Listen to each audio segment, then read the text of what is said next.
अस्सलाम वालेकुम। प्रोग्राम में आपको खुशामदीद कहते हैं और मैं हूं सना मिर्जा। वज़ीर आज़म पाकिस्तान इमरान खान साहब ने एक मरतबा फिर आज कैबिनेट की जो मीटिंग हुई है उसमें कोशिश की है कि अपने वुज़रा को भी याद दहानी करवा सकें।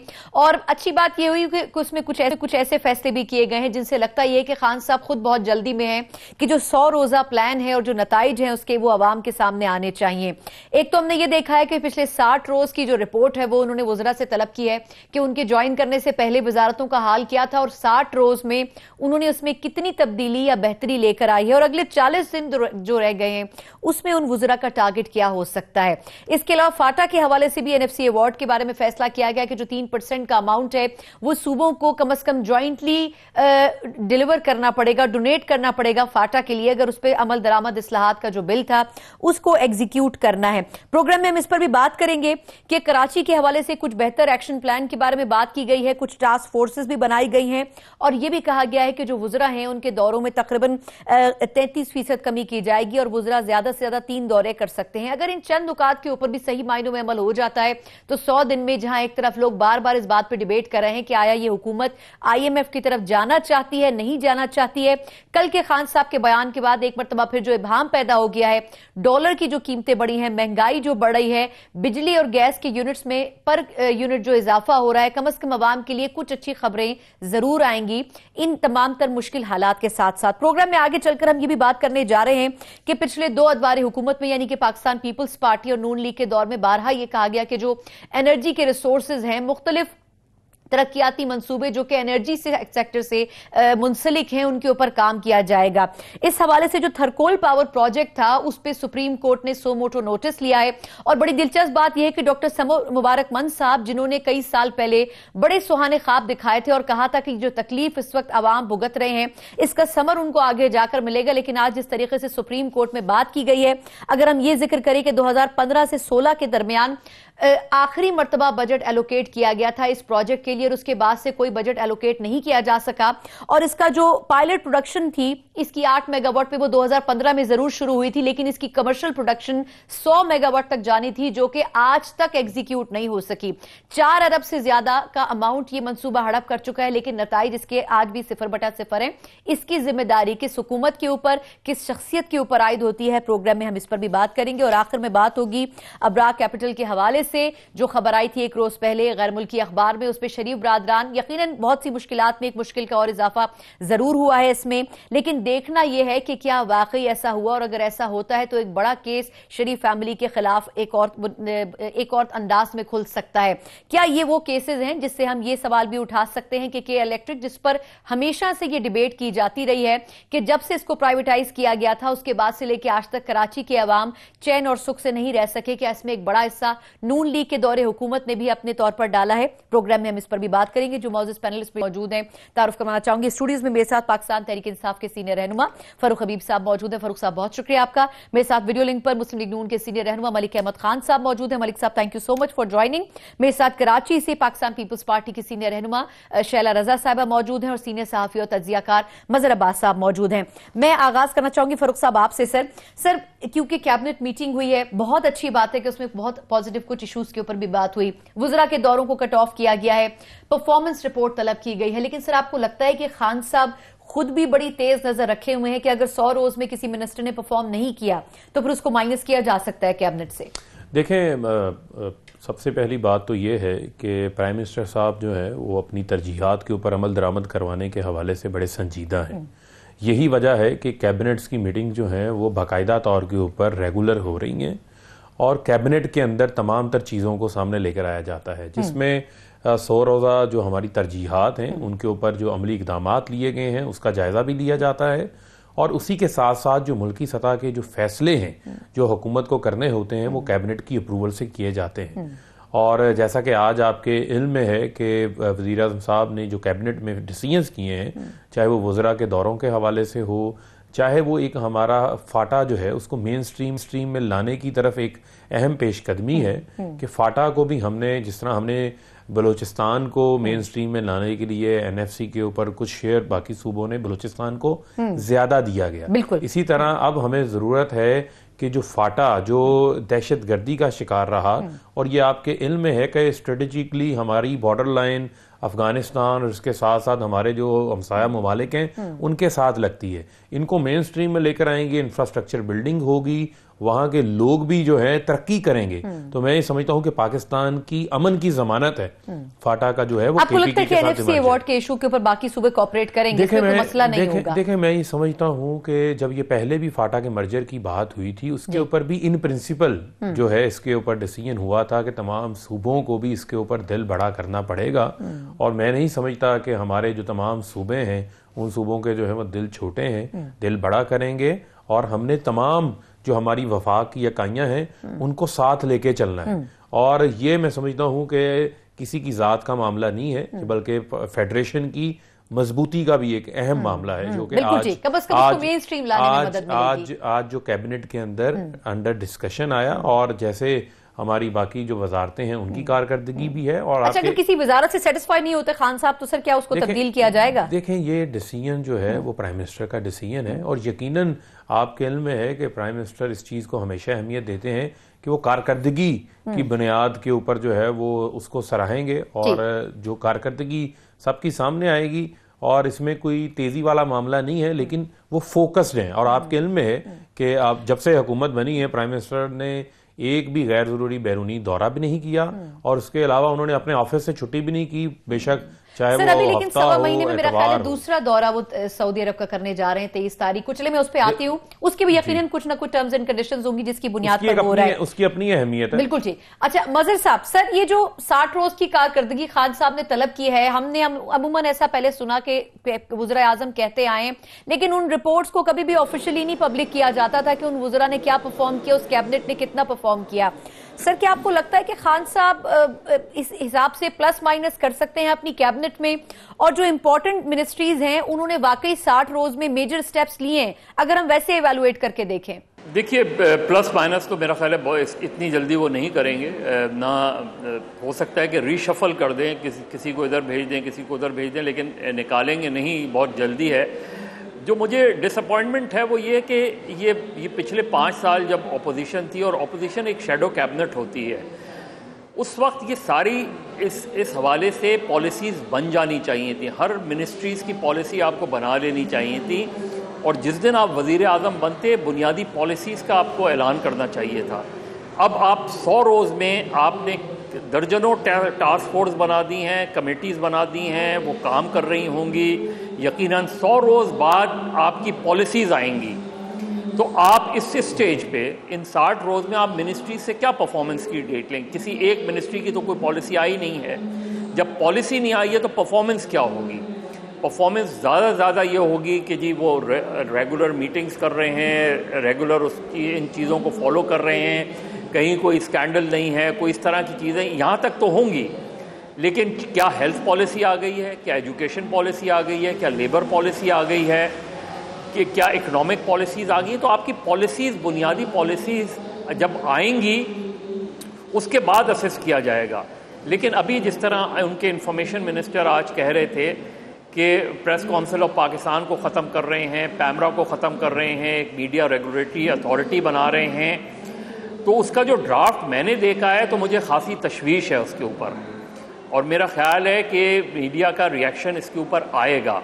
मेरा नहीं ख्याल कि किसी भी मीडिया, किसी भी एंकर ने इस ड्राफ्ट के ऊपर कोई प्रोग्राम किया होगा, देखा भी नहीं होगा इस ड्राफ्ट को। ज़्यादातर लोगों ने, सबका मैं नहीं कहता, लेकिन एटलीस्ट प्रोग्राम नहीं किया इसके ऊपर। ये बहुत सीरियस इशू है, जब आप डिबेट को देखेंगे ये आसान नहीं है।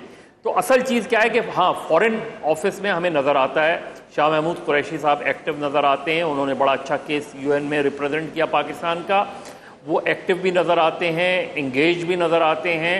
लेकिन इंटरनेशनल इश्यूज़ आपके बहुत ज़्यादा हैं। सबसे ज़्यादा जो कन्फ्यूजन, जो आपने शुरू में अपने इब्तदाइया में कहा कि गवर्नमेंट के लेवल पे ये फैसला ही नहीं हो पा रहा कि IMF के पास जाना है कि नहीं जाना। वज़ीर ख़जाना कोई बात कह रहे हैं, वज़ीर आज़म कोई और बात कह रहे हैं, और जो सूरत हाल है उसमें बहुत जल्दी लोग ये कहने पर मजबूर हो रहे हैं कि भाई ये लूट मार अगर किसी ने की है तो उससे वसूल किया जाए। थानों में भी यही होता है कि वसूली उनसे होती है, एक आम आदमी उससे मुतासिर नहीं होना चाहिए, लेकिन ऐसा नज़र नहीं आता। अब इसको चाहे आप कुर्बानी का कहें कि लोगों को कुर्बानी देनी पड़ेगी, दूसरों ने ज्यादती की है, लेकिन at the end of the day जब लोग ये देखना चाहेंगे कि आपकी पॉलिसीज़ क्या आती है, तो मुझे इन 60 रोज़ की जो इमरान खान साहब ने अपनी मिनिस्ट्रीज से मांगी हैं, तो मिनिस्ट्रीज क्या क्या आपको फीडबैक देंगी?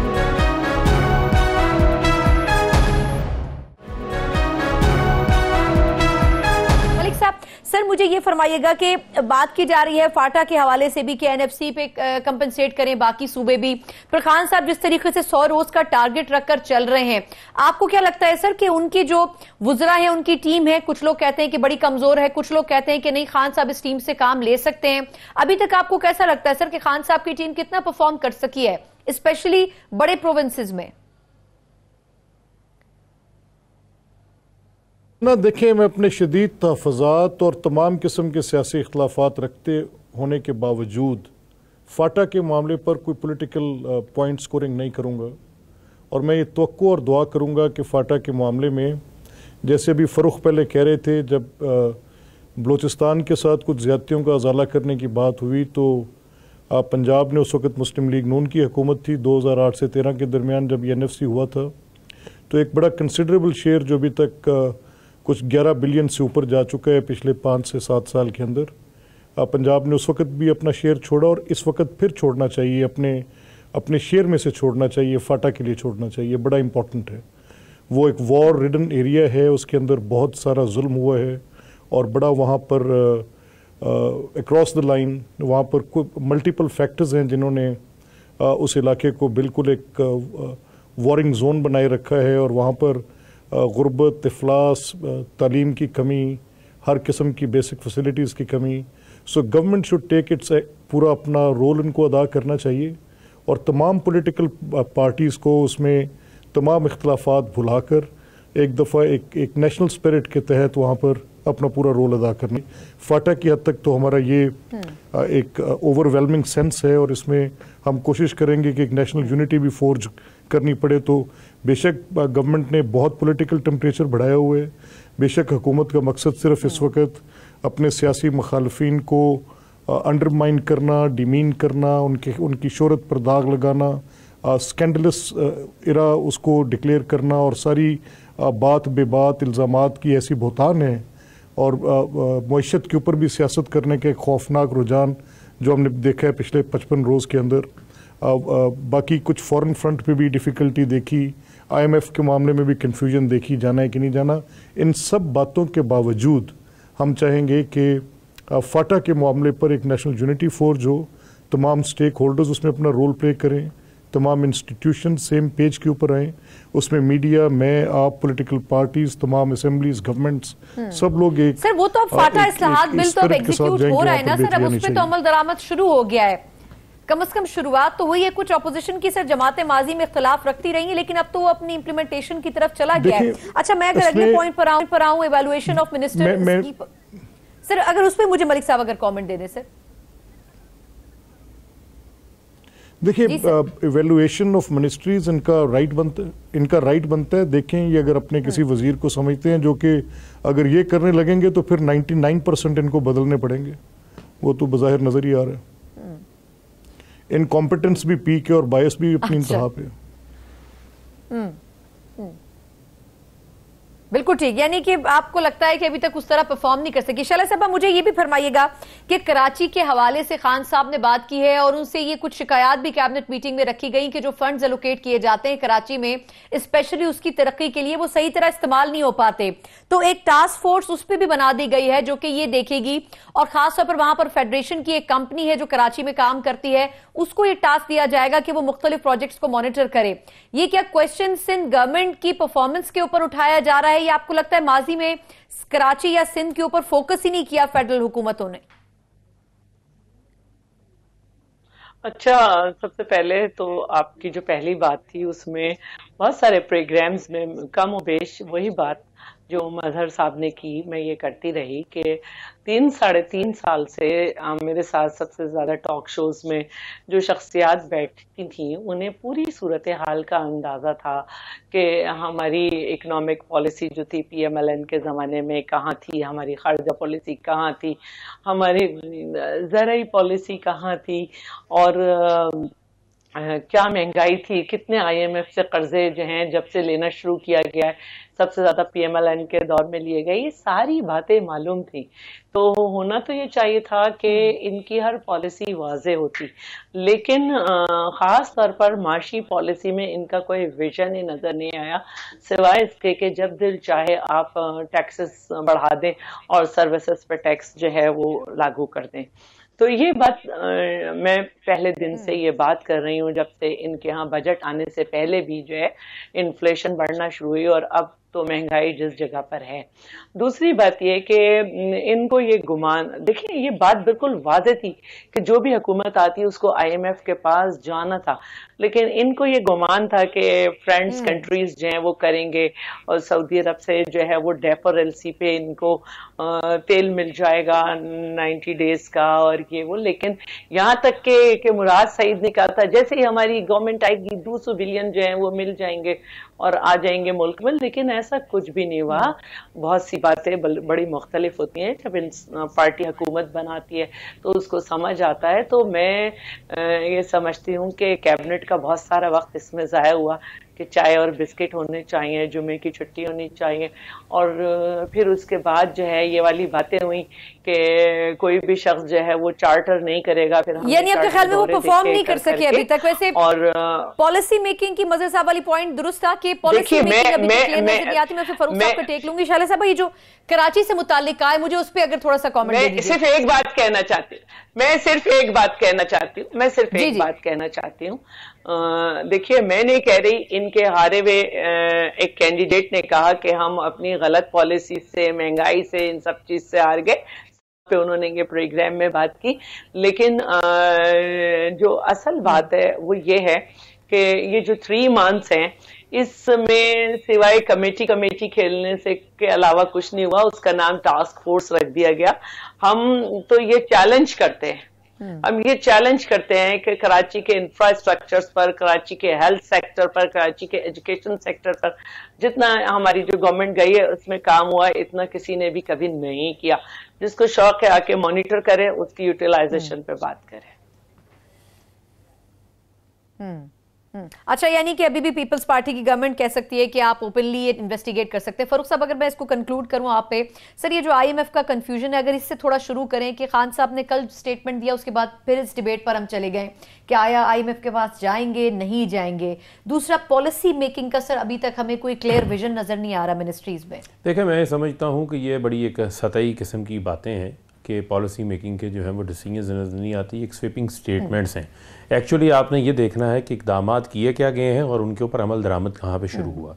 सबसे पहली बात यह है कि जो ऑस्टेरिटी ड्राइव शुरू की गई उसके ऊपर अमल दरामद शुरू हो गया। आपने देखा गाड़ियों की नीलामी भी हुई, बल्कि उसको फॉलो करते हुए कम्युनिकेशन मिनिस्ट्री ने भी अपनी 200 गाड़ियाँ जो है वो नीलामी के लिए पेश कर दी। इसी के साथ साथ आपने देखा कि हमारे जो green and clean Pakistan drive है उसका आगाज़ हो गया, डैम फंड्स का आगाज़ हो गया।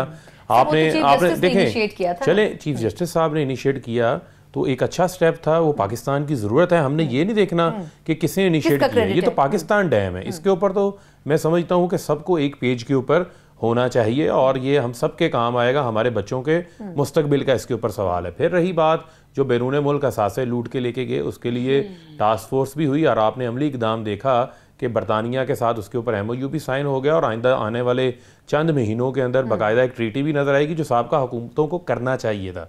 फिर रही बात आपकी जो हमने मिनी बजट पेश किया, उसमें हमें पता है इकॉनमी के क्या चैलेंजेस हैं। चाहे आपको IMF के पास जाना पड़े, जब तक हमारी एक्सपोर्ट्स इंक्रीज़ नहीं होंगी, हमारी रेमिटेंसेस बैंकिंग चैनल्स के ज़रिए नहीं आएंगी, फॉरेन डायरेक्ट इन्वेस्टमेंट नहीं आएगी, हमारी इकॉनमी अपने पाँव पे नहीं खड़ी होगी, हमें कर्जे लेने पड़ेंगे। इन सब चीज़ों का हमें इल्म भी है और इसके ऊपर हमने अमली इक़दाम भी शुरू किए। देखें, ये वो तमाम चीज़ें हमें जो 100 रोज़ा एजेंडा है उस एजेंडे का हमारा हिस्सा है और ये हमारा होमवर्क मौजूद है इसके ऊपर। ये कैसे कह सकते हैं कि हमारी पॉलिसीज़ मौजूद नहीं थी? हमारी टेक्सटाइल पॉलिसी आई, हमारी इकोनॉमिक पॉलिसी आई, और जहाँ तक रही बात डिसीजंस की, देखें बात ये है, देखें देखें बात ये है सना, जो IMF का मामला है, अगर हमारे मुल्क के अंदर अगर फॉरेन डायरेक्ट इन्वेस्टमेंट आ जाती है, प्राइम मिनिस्टर ने इसको ये नहीं कहा कि हम IMF में नहीं जा रहे। उन्होंने इस कॉन्टेक्स्ट में बात की, जो PBA के नुमाइंदे मिले, अगर हमारे पास फौरी तौर के ऊपर वो इन्वेस्टमेंट आ जाती है जिसका इम्कान है, कभी इम्कान है, तो फौरी तौर के ऊपर जो IMF में जाने का हमारा ऑप्शन है, हमारे पास एक विंडो अवेलेबल हो जाएगी। और हम ये नहीं चाहते, ना चाहते हुए हमें जाना पड़ रहा है। जो साबका हुकूमतें क्राइसिस छोड़ के गई हैं, जो हमें डेट सर्विसिंग की जरूरत है, हमारे जो फॉरेन ज़खायर हैं वो नीचे जा रहे हैं। आपको लगता है कि 100 रोज के अंदर आप बहुत सी चीजें कर देंगे, लेकिन डायरेक्शन होती है, डायरेक्शन हमारी बहुत वाज़ेह है और हम अपनी तरजीहात के ऊपर अमल कर रहे हैं। देखें, मुझे बताएं कि नया हाउसिंग अथॉरिटी जो है उसका क़याम अमल में आ गया है, उसका होमवर्क मुकम्मल हो चुका है, फॉर्म्स अवेलेबल हो चुके हैं लोगों को। पहली बार कोई हुकूमत लो कॉस्ट घर बना के दे रही है लो सैलरी क्लास को, और उसके साथ साथ वो लोग जिनका कोई कारोबार नहीं है उनके लिए भी हम अखुवत का सिस्टम लेकर आ रहे हैं। जितने घरों की तादाद पीटीआई ने रखी है वो कैसे हो सके? सना बात क्या है, आप बात को समझें। बात यह, हमारे मुल्क के अंदर 1 करोड़ घरों की डिमांड है। डेली 15,000 अफराद का आबादी में इजाफा हो रहा है, जो कि 1.5 लाख माहाना है, और आपका सालाना आप देखें कि उसकी कितनी बड़ी तादाद में इजाफा हो रहा है आबादी में। तो ये इकदाम अगर नहीं लेने हुकूमत तो पिछले पुराने प्रोजेक्ट्स को कंप्लीट कर दिया जाता बजाय इसके कि नए सिरे से शुरू किया जाए। देखिए, ये पुराना प्रोजेक्ट, इस तर्ज का प्रोजेक्ट पहले आया ही नहीं है। मॉर्गेज फाइनेंसिंग जो है वो हमारे मुल्क के अंदर पहले उस तरीके से नहीं है, और ये कंसेप्ट पूरी दुनिया के अंदर मौजूद है। और इसी देखिए इदारे मौजूद हैं, लेकिन बाकायदा तौर के ऊपर सुन तो लें सना, बात ये है कि बाकायदा तौर के ऊपर फ्रेमवर्क मौजूद नहीं था। मैं ये बात कर रहा हूँ लोअर क्लास के लिए, प्लस उन लोगों के लिए क्या कंसेप्ट लेकर आ रहे हैं जो बिल्कुल आम आदमी है, जो पिसा हुआ तबका है, जिसका कोई कारोबार नहीं है, रोजगार नहीं, उसके लिए मॉर्गेज नहीं है, उसके लिए हुकूमत की तर्ज के ऊपर कर्जे हसना का सिस्टम लेकर आ रहे हैं। उसके लिए ये 3 किस्म की चीजें बनेगी। इसमें एक मॉर्गेज का ऑप्शन होगा, एक कर्जे हसना का ऑप्शन होगा, और इसके अलावा जो अपर क्लास में थोड़े से लोअर मिडिल क्लास के लोग हैं उनके लिए एक अलग सेटअप आ रहा है। ये 3 कैटेगरीज के अंदर सेटअप आ रहा है, और इसको बाकायदा तौर के ऊपर ट्रांसपेरेंट अंदाज के अंदर सामने मुझे एक छोटा सा वक्फा लेने दें। चलिए, पाकिस्तान तहरीक इंसाफ अगर ये समझती है कि प्रोजेक्ट्स को 5 साल के अंदर कंप्लीट किया जा सकता है तो एक बड़ा चैलेंज होगा, लेकिन पिछले अदवार में जो बड़े बड़े प्रोजेक्ट शुरू किए गए वो आज तक जिस हाल में पहुंचे हैं उसकी जिम्मेदारी किस पर आयद होती है? इसी हवाले से थरकोल मंसूबे पे जो आज सुप्रीम कोर्ट ने सोमोटो एक्शन लिया और उस पर जो रिमार्क्स दिए, इन पर जरा बात करेंगे एक ब्रेक के बाद। हमारे साथ रहिएगा।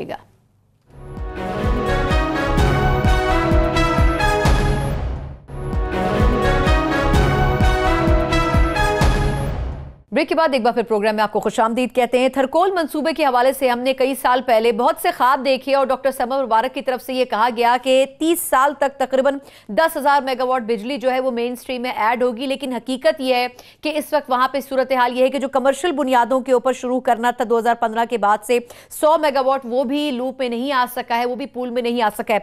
मजहर साहब, सर आगाज आपसे करूंगी। सर 2015 के बाद से 0% बजट एलोकेट किया गया इस प्रोजेक्ट में, सर रिस्पॉन्सिबिलिटी किस आयद होती है? आज चीफ जस्टिस भी कह रहे थे कि 4 अरब इसमें चले गए, लेकिन जवाब दे कोई नहीं है। क्या समर मुबारक साहब इस पैसे को वापस लाएंगे, या जिन अदवार में इन प्रोजेक्ट्स को अप्रूव किया गया वो इसके रिस्पॉन्सिबल है? सर देखिए, जाहिर है समर मुबारक साहब को तो जवाब देना ही चाहिए, लेकिन जाहिर उस वक्त की जो गवर्नमेंट्स रही हैं उनसे भी जवाब तलबी करनी चाहिए, इसमें कोई शक नहीं है। जाहिर है एक बड़ा प्रोजेक्ट था और बड़ा प्रोजेक्ट है, उसको जिस तरीके से भी मिसयूज़ किया गया, और जिस ज़ाहिर है 4-4.5 अरब रुपए बहुत रकम होती है, तो यकीनी तौर पे जो भी गवर्नमेंट्स रही हैं और प्राइमरीली समर मुबारक साहब को इसका जवाब देना चाहिए। लेकिन अभी फ़ारूक जो कह रहे थे कि जी पॉलिसीज़ तो हमारी हैं, अगर पॉलिसीज़ हैं तो फिर टास्क फोर्स किस लिए है? ये मुख्तलिफ इशूज़ पर टास्क फोर्स फिर किस लिए बनाई गई हैं? देखिए, ये आप बिल्कुल आपका राइट है आप डिफेंड करना, बहुत सी ऑस्टेरिटी का इसमें कोई शक नहीं है कि ऑस्टेरिटी ड्राइव बहुत अच्छी ड्राइव है, ग्रीन और क्लीन पाकिस्तान बहुत अच्छी ड्राइव है। ये ड्राइव्स हैं जो मोटिवेट करती हैं, ये मोटिवेटिंग फैक्टर्स तो इसमें बहुत से हैं, लेकिन इसमें जो डिसीजंस होते हैं, जब आप ऑस्टेरिटी करते हैं तो बेसिक डिसीजंस बिल्कुल उस तरीके से लेने की ज़रूरत है जैसे मोहम्मद खान जुनेजो ने लिखे थे। एक फैसला कर दिया कि जी सब जो है वो 1800 सीसी की गाड़ी में बैठेंगे कम वॉट में, इस तरह के फैसलों की ज़रूरत है। मैं फिर वो रिपीट करूँगा, क्या हेल्थ पॉलिसी आई है, क्या एजुकेशन पॉलिसी आई है, क्या इकोनॉमिक पॉलिसी आई हैं, क्या लेबर पॉलिसीज़ आई हैं? ये पॉलिसीज़ आप इसको स्वीपिंग रिमार्क्स नहीं कहें। आप जब पॉलिसी ही नहीं जो है ले डाउन करेंगे तो मैं ये कैसे मानूंगा कि आप करने क्या जा रहे हैं? आप मुझे बता दें कि कितनी मिनिस्ट्रीज़ ने ले डाउन्स की हैं कि जी हम ये करने जा रहे हैं। और ये कोई बुरी बात नहीं है। देखिए, ये अभी 60 रोज़ कोई बहुत ज़्यादा दिन नहीं होते। आपके पास पूरे 5 साल हैं। बिल्कुल सर, बिल्कुल। और 5 साल बाद जो है ये लोग आपसे सवाल करेंगे। मैं कोई ना 100 दिन तो आपने खुद डिटरमिन किए, मैं नहीं कर रहा, मैं तो आपको 5 साल दे रहा हूँ। लेकिन खुदा के लिए 5 साल में इतनी जल्दी लोगों के अंदर ये सवालात नहीं उठने चाहिए कि जी मुझ पे बोझ कम से कम हो। ये आपका बुनियादी काम यही है कि लोग at the end of the day लोग कहेंगे कि मुझे क्या रिलीफ दिया है आपने। ये सबसे इंपॉर्टेंट चीज है और इसको समझने की जरूरत है। सर बार बार फवाद साहब कह रहे हैं कि अवाम पे बोझ कम डालेंगे, लेकिन हालात ऐसे बन रहे हैं कि अवाम पर इवेंचुअली बोझ जा रहा है। जी मजहर साहब, सर मैं वापस आपकी तरफ आती हूँ। सर शैला साहबा, ये पीपल्स पार्टी के सामने ये पूरा प्रोजेक्ट आगे चल रहा था और उसमें लैंड की पार्टिसिपेशन पीपल्स पार्टी की थी। आपके ख्याल में गलती कहाँ से और किसकी तरफ से हुई होगी इस प्रोजेक्ट में? अच्छा देखिए, इसके काफी ब्लॉक्स में काम चल रहे हैं और मैं ये समझती हूँ कि इस वक्त जो खुली कान है उसमें जिस हद तक आगे जा चुके हैं और कोयले तक पहुंच चुके हैं और वहां पे हमें ये रिपोर्ट है कि दिसंबर तक उससे बिजली पैदा होगी। तो इसमें मैं नहीं समझती कि इस वक्त मैं इस तरह बात कर सकती हूँ कि कौन से ब्लॉक की क्या कारकर्दगी है, कौन से वाले का मुबारकमंद किसके पास कौन सा वाला था। मेरे ख्याल में अगर हम इस पर आपके साथ एक नेक्स्ट प्रोग्राम कर लें, मैं भी पूरी प्रिपरेशन से बैठ जाऊंगी। मुझे पता भी नहीं था कि आप इसमें डिस्कस करेंगी, तो बहुत अच्छा होगा। मैं इस तरह से इस पे स्वीपिंग सी नहीं बात कर सकती, लेकिन मैं ये जरूर कहूंगी और मेरा दिल चाहता है मैं कहूं कि घर को जाके बात करने से पहले लोगों को जरूर देखना चाहिए। और एक और बात कहना चाहती हूँ कि इन्होंने कहा कि लो कॉस्ट हाउसिंग स्कीम, मैं इन्हें दावत देती हूँ कि सिंध में पहले 2 डिस्ट्रिक्ट में, फिर 4 में और अब 8 से ज्यादा डिस्ट्रिक्ट में union council based poverty reduction programme है, जिसमें ना सिर्फ जो है इकोनॉमिकली वुमेन को एम्पावर किया जाता है, बल्कि फैमिलीज को जो है लो कॉस्ट हाउसिंग के तहत हाउस फराहम किए गए, शेल्टर फराहम किए गए, जिनको 6 महीने बाद 1500 रुपये महीना देना होता है। और ये एक हजारों की तादाद में ये काम हो चुका है। इसके अलावा डिस्ट्रीब्यूशन ऑफ लैंड था। इन लैंडलेस जो वुमेन पीजेंट हैं, ये 25 एकड़ जमीन दी जाती थी और ये वो जमीन थी जो कि डैम वाली जमीन साइडों में जो होती है। फिर इस पे कुछ पाबंदियां आई, तो अब इसका 3rd फेज में हम इसको नहीं, लेकिन शैला साहब बेहतर ना होता कि हाउसिंग से ज्यादा जो लेकिन ये लो कॉस्ट हाउसिंग उसको पहले फुलफिल किया जाता। जी देखिए, मैं इनको ये बता रही हूँ कि ये low cost housing already Sindh में इस पे काम हो रहा है बड़ी कामयाबी के साथ, और इसमें हमारे साथ EU और US8 काम कर रहे हैं और ये एक्सपेंड होता जो आगे बढ़ा है, तो उसमें उनकी कितनी मॉनिटरिंग होगी, ये पब्लिक प्राइवेट पार्टनरशिप में काम हो रहा है। प्लीज।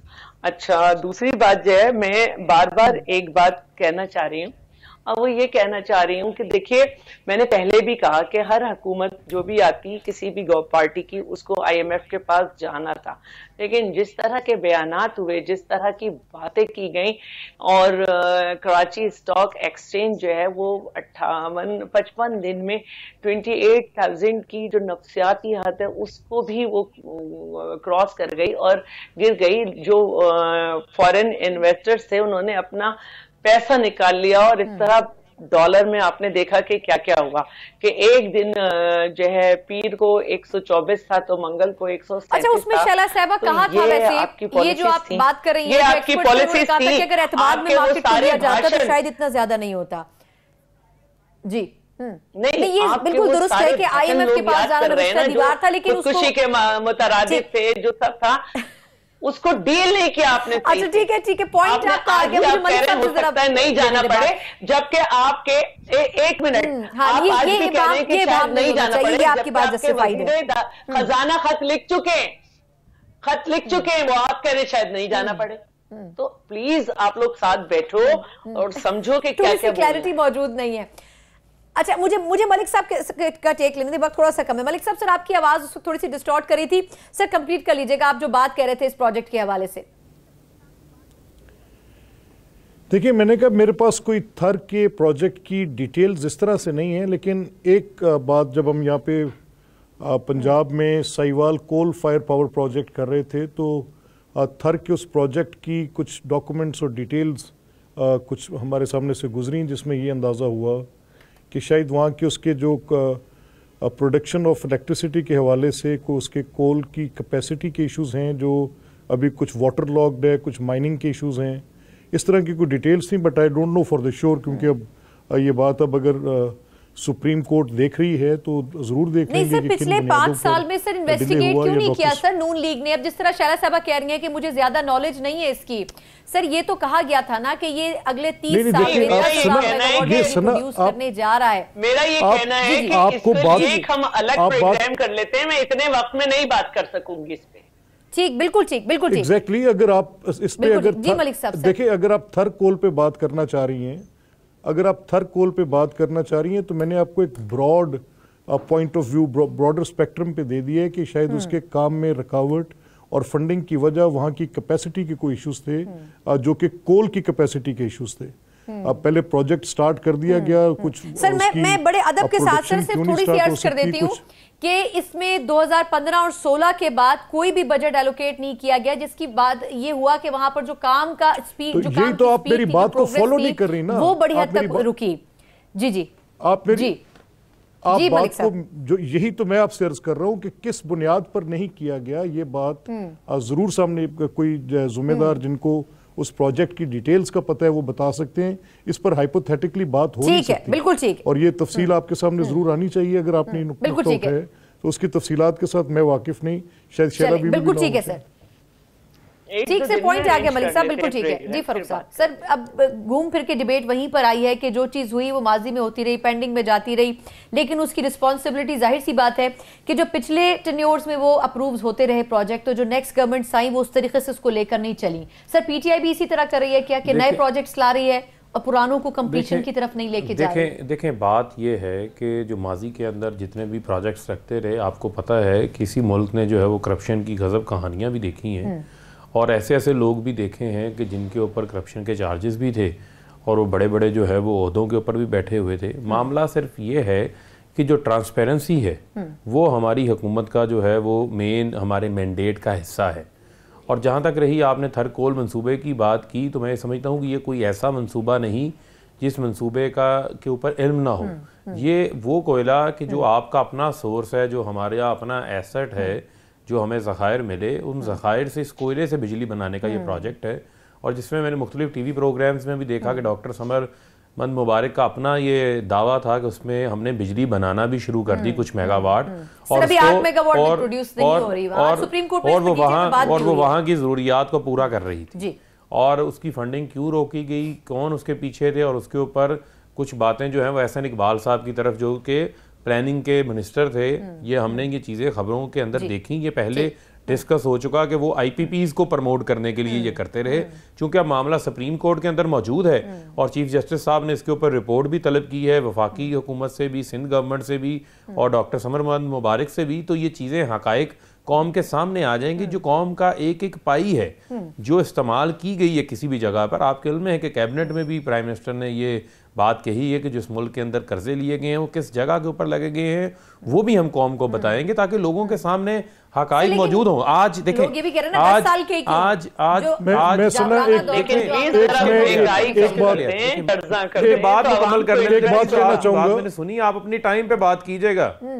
देखिए मैं आपकी तरफ आती हूं, सर मैं आती हूं। मेरा मकसद फरूख साहब एक सेकंड भाई, एक सेकंड आज मुझे बात मुकम्मल कर लेने दें। मैं आपकी तरफ आती हूं सर, मैं पूछ रही हूं कि 10 साल का ऑडिट क्यों, पिछले 20 साल का क्यों नहीं हो रहा? शायद कोई हियरिंग कोई मसला, आपकी आवाज का मसला पता नहीं। फिर उसकी तरफ आगे इकदामात भी लेने हैं। और जब जहां तक रही बात, देखें इन्होंने बात की शैला रजा साहिबा ने लो कॉस्टिंग घरों की, यूएसएड के साथ मिलके, यूरोपियन यूनियन के साथ मिलके, एनजीओ के साथ मिलके जो काम किए हैं, अच्छी बात है, उसको हम अप्रिशिएट करते हैं। लेकिन वो ये हमारी क्या ज़रूरत को पूरा करते हैं? हमने उस चीज को भी सामने रखना है। ये वो ऐसे प्रोजेक्ट्स हैं जो कि पब्लिक इंटरेस्ट के प्रोजेक्ट्स हैं, शुरू हो चुके हैं। ये पब्लिक, देखें ये पब्लिक इंटरेस्ट के प्रोजेक्ट्स हैं। मैं कहता हूँ सिंध में भी घर नहीं चाहिए, सिंध के लोगों का भी उतना ही राइट है, सबके लोगों का उतना राइट है। और इसमें इशू ये है। अच्छा, इन पर जरा बात करेंगे एक ब्रेक के बाद, हमारे साथ रहिएगा।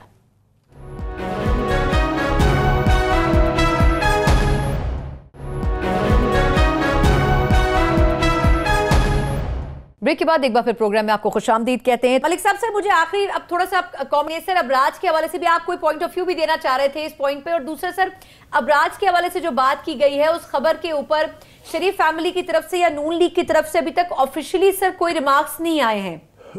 देखिए, मैं इस पे ये कह सकता हूँ कि ये जिस जरीदे ने ये खबर शाया की है वो एक बैनुल अक़वामी शोहरत का जरीदा है, और अगर इसको हमारी पार्टी या लीडरशिप इसको निगेट करेगी, जो ऑब्वियसली हम एक पोजीशन हमें कन्वे हुई है, हम इनको लीगल नोटिस भी सर्व करेंगे।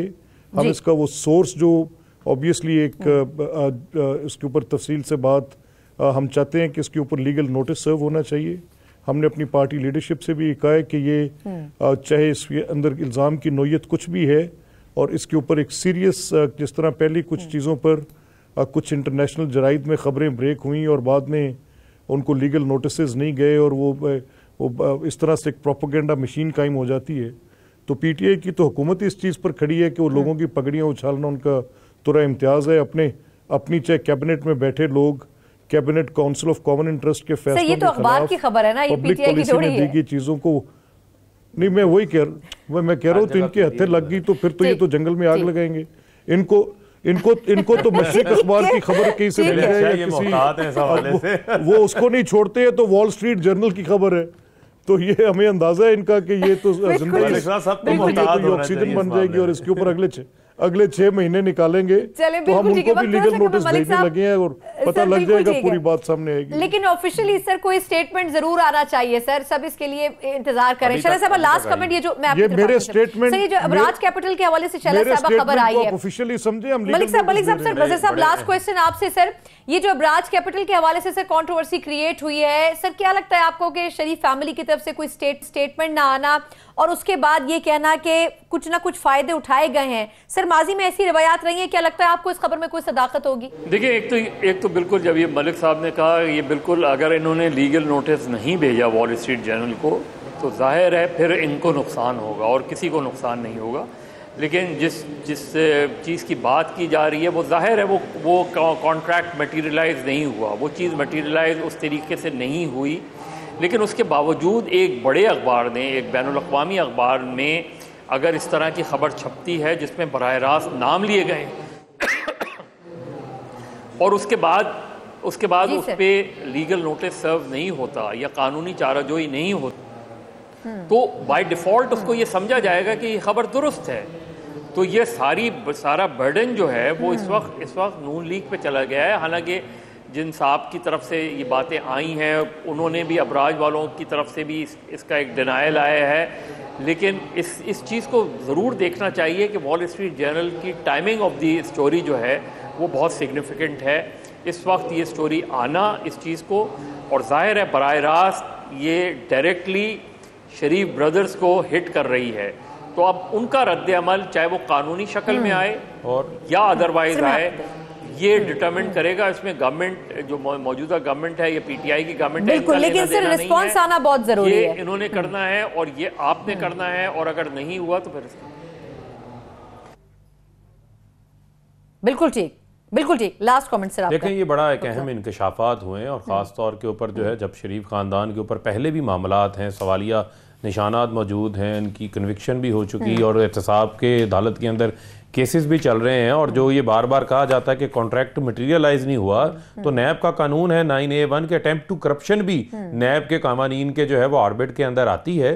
तो इसकी मैं समझता हूँ कि बाकायदा तौर के ऊपर इदारों को जो है वो तहकीकात करनी चाहिए और इसके हकायक सामने लेकर आने चाहिए, और अगर ये उसको सू भी करते हैं तो अगर ये केस जीत जाते हैं तो आपको पता है यकीनन ये बाहर केस होगा और उसके बदले में काफी PMLN को जो है वो पैसे भी मिल सकते हैं, लेकिन इनको अपनी पोजीशन इस चीज के ऊपर बड़ी वाज़ेह करनी चाहिए और वाज़ेह करनी चाहिए। वक्त खत्म हो चुका है, तीनों मेहमानों का बहुत शुक्रिया। प्रोग्राम से मुझे इजाजत दीजिए, अल्लाह हाफिज।